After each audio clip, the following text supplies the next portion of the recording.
I firmly believe that the best way to learn is through laughter.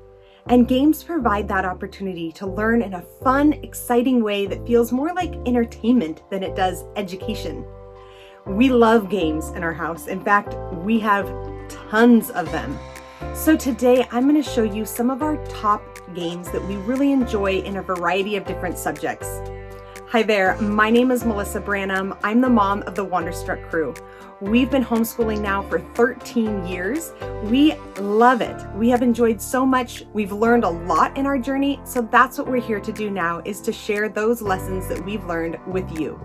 We want to empower, encourage, and equip you in your homeschooling journey. So let's get started.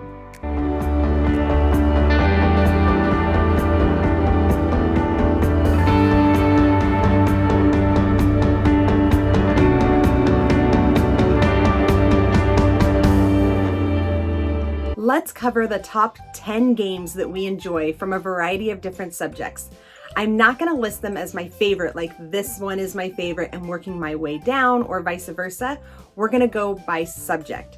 If you are interested in a particular subject or learning more games that apply to a particular subject, let me know down in the comments.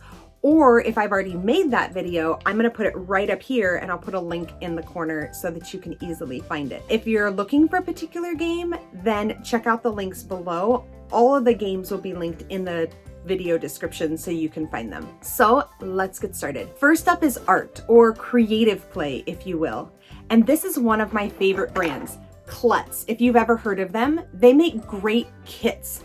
And this particular kit is games. You make your own games, you play your own games. If you remember Operation from when we were younger, there's a game in here similar to Operation. So not only are the kids playing the games and building the games, but they learn a little bit of engineering in there. There's art where they get to color their own games. They get to design their own games. Super fun kit. My next pick is Kiva Blocks. And our box has been through the ringer. We've made Jenga out of this. We've designed different, like obstacle course types games. It's really fun. And all they are is just blocks. They're all evenly cut. They're smooth. They're all the same size. It comes with a great booklet in here for different building ideas. And obviously a nice sturdy box, because this has lasted us 8 years. Some of my favorite games are math games, and my kids are but we have some great math games, which I think can oftentimes be a really dry subject. So first up is Quarto. We heard about this actually from my husband's friend. He loves to play this game.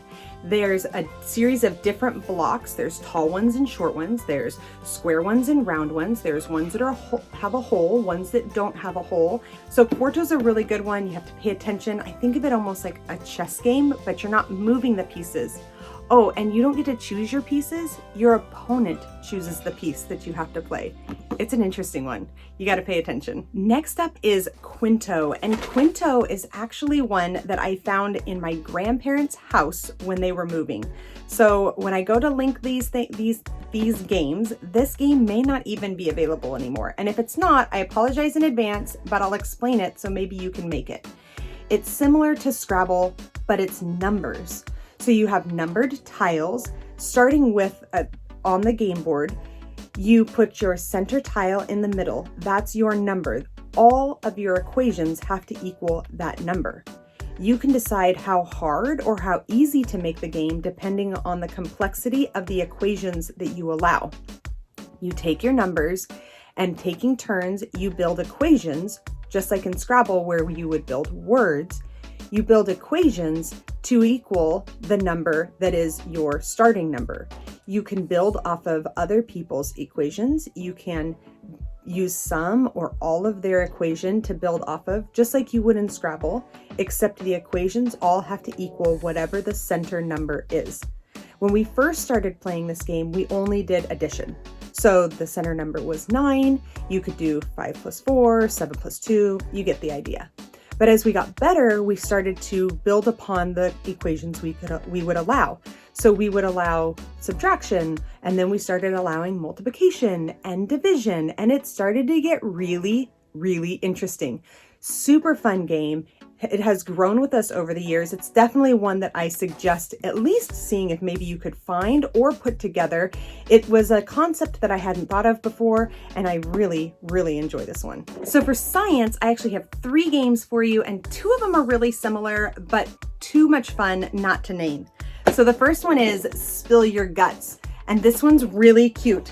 It teaches you about anatomy. It also teaches you about different functions of the bodily organs and the systems, all while you are trying to build the person that is it's a skeleton. You have to build it answering trivia things correctly, and you get body parts and then you put them together, and it sounds morbid when you put it that way, but it's actually really fun. And then there's Somebody.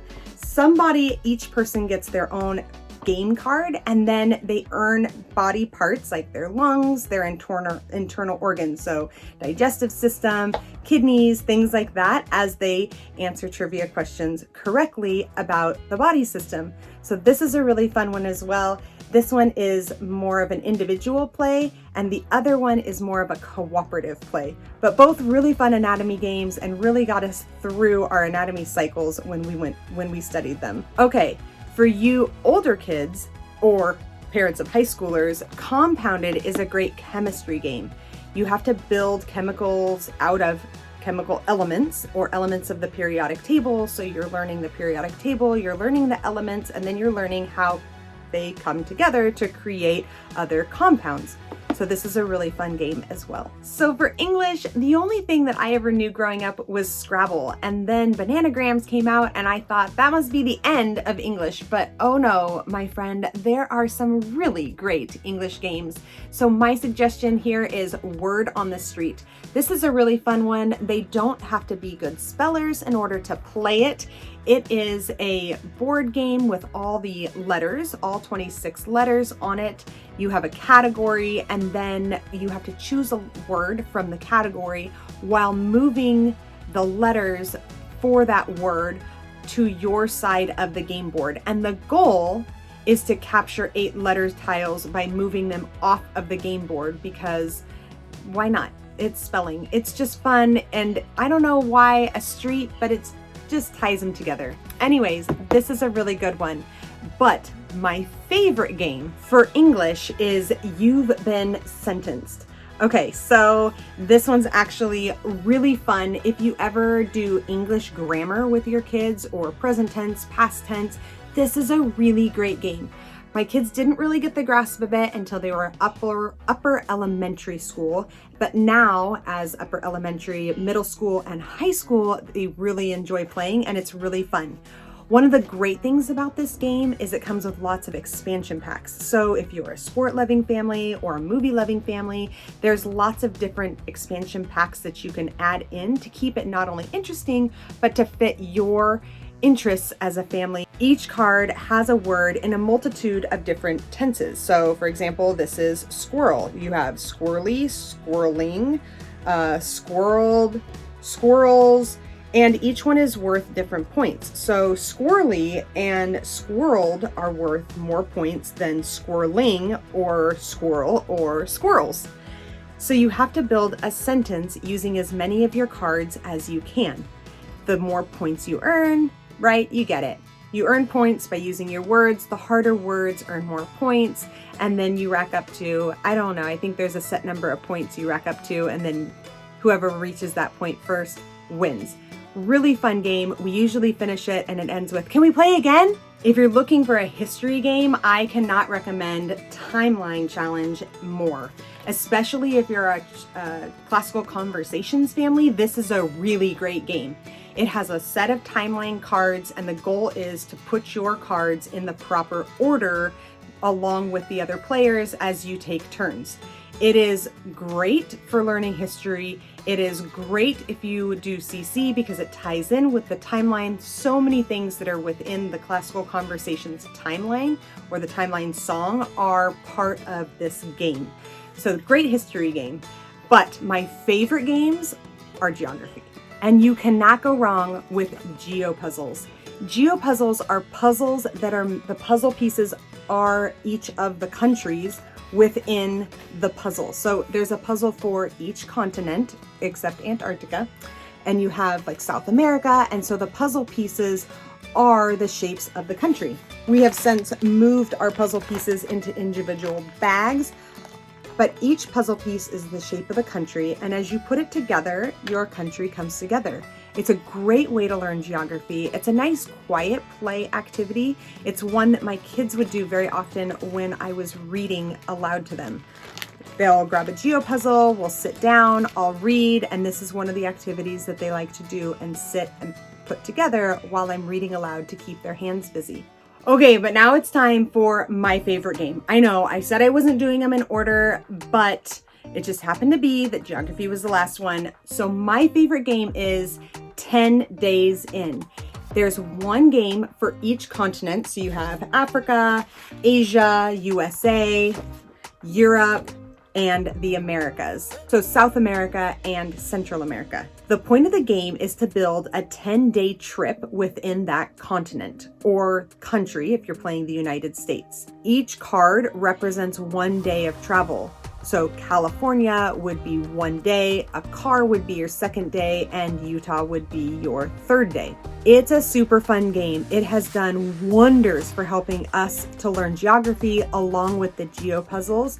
Really great. By the time my kids got up into upper elementary school and junior high, they had a really great understanding and a really great grasp of the different countries and the continents and the lay of the land, if you will. It's one of my favorite games. I love to travel, so planning out a trip is one of my favorite things to do. And so that is my favorite game. Unfortunately, it's not made anymore, so in order to buy it, you have to go onto a used game website to find it, or sometimes you can find it on Amazon. They tend to be crazy expensive, but keep your eyes open. Thrift stores, garage sales, and check those websites because sometimes they pop up because somebody's just looking to get rid of it. It's really, really, really a fun educational game. So if you have a favorite game, I'd love, love, love to know. We're always looking to add games to our collection. Put it down in the comments for me if you would, please. And if you'd like to see more on a specific subject, put that down there as well. If I've already made a video on a particular subject, I'll put it right up here for you. Like, share, subscribe, you know how it goes. And if you want to buy any of these games, you're looking for them, check below. I will put links down in the video description so that you can find these for yourself. And if you enjoy playing them, I'd love to know. Hit us up on our Instagram page. Let us know how you enjoyed it. Shoot us a picture of your family playing. I hope you have fun playing these games, and we'll see you next time.